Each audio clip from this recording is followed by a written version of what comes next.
আসসালামু আলাইকুম, কেমন আছেন সবাই? আশা রাখছি সবাই ভালো আছেন। আলহামদুলিল্লাহ আমরা তো অনেক বেশি ভালো আছি।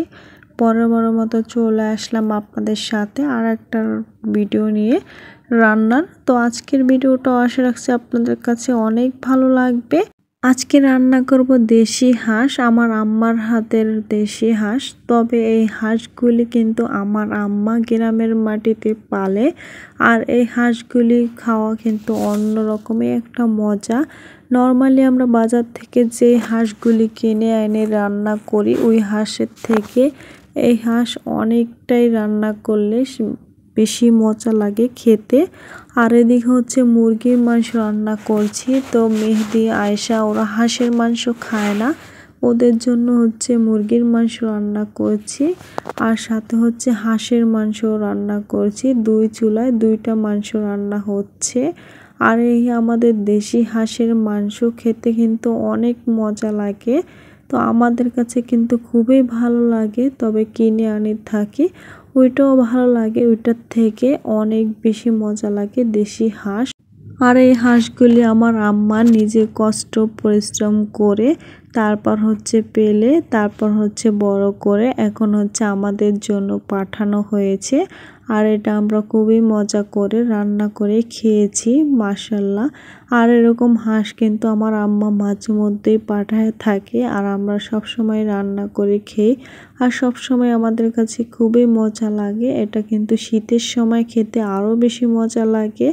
তো হাঁসের মধ্যে কয়েকটা আলু দিয়েছি, জাস্ট একদমই কম, হয়তো 2টা আলু দিয়েছি। তো এই হাঁসের মাংসটা কিন্তু পরিমাণে ভালোই হয়েছে। হাঁসটা যেহেতু একটু বড় সাইজের ছিল তাই।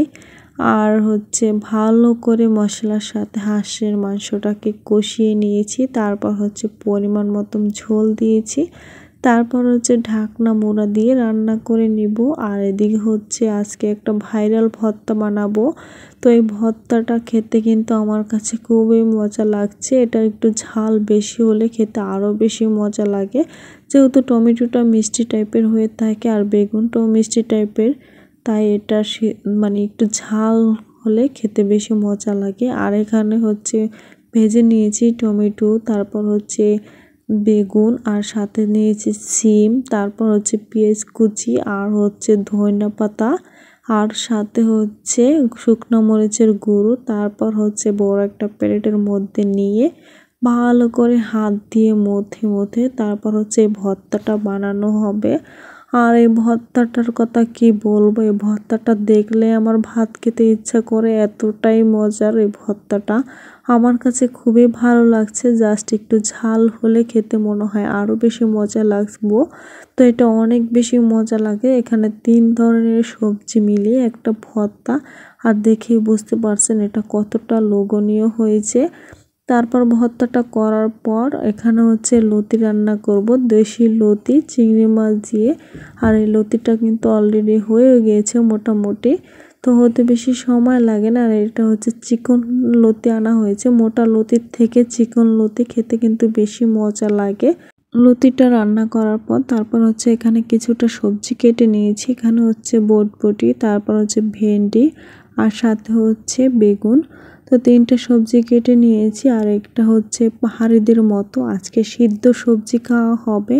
তো মোবাইলে অনেকেই দেখি সবজি খায় সিদ্ধ, তবে আমাদেরও খেতে ইচ্ছা করলো, তাই এখানে হচ্ছে কয়েক রকমের সবজি কেটে নিয়েছি আর পানিটাকে বয়েল করে নিয়েছি। তারপর হচ্ছে লবণ দিয়ে, আর এখন হচ্ছে এক এক করে সবগুলি সবজি দিয়ে দিব সবজিটাকে সিদ্ধ করার জন্য। তো সিদ্ধ সবজি খাওয়া কিন্তু স্বাস্থ্যের জন্য অনেকটাই ভালো, তবে যদি খেতে পারে। তো এখানে হচ্ছে দিয়েছি বেগুন, ভেন্ডি, আর হচ্ছে বটবটিটা দিয়ে, তারপর হচ্ছে পাতিলের মধ্যে দিয়ে কিছুক্ষণ সিদ্ধ করে নিয়েছি, তারপর উঠায় নিয়েছি। আর এখানে হচ্ছে আমার বড় আপু ডায়েট করে, আর সে তার জন্য এখানে একটা প্লেটের মধ্যে সব রকমের সবজি, সাথে মরিচ ভর্তা, আর 1 কাপ ভাত, সাথে ছিল কলমি শাক, আর হচ্ছে পুঁই শাক। তো এইগুলি আজকে আপু খাবে, ওনার দুপুরের খাবার। তো আজকের ভিডিওটা থেকে কেমন লাগছে অবশ্যই কমেন্টে জানাবেন। আজকে এখানে বিদায় নিয়ে নিচ্ছি, আল্লাহ হাফেজ।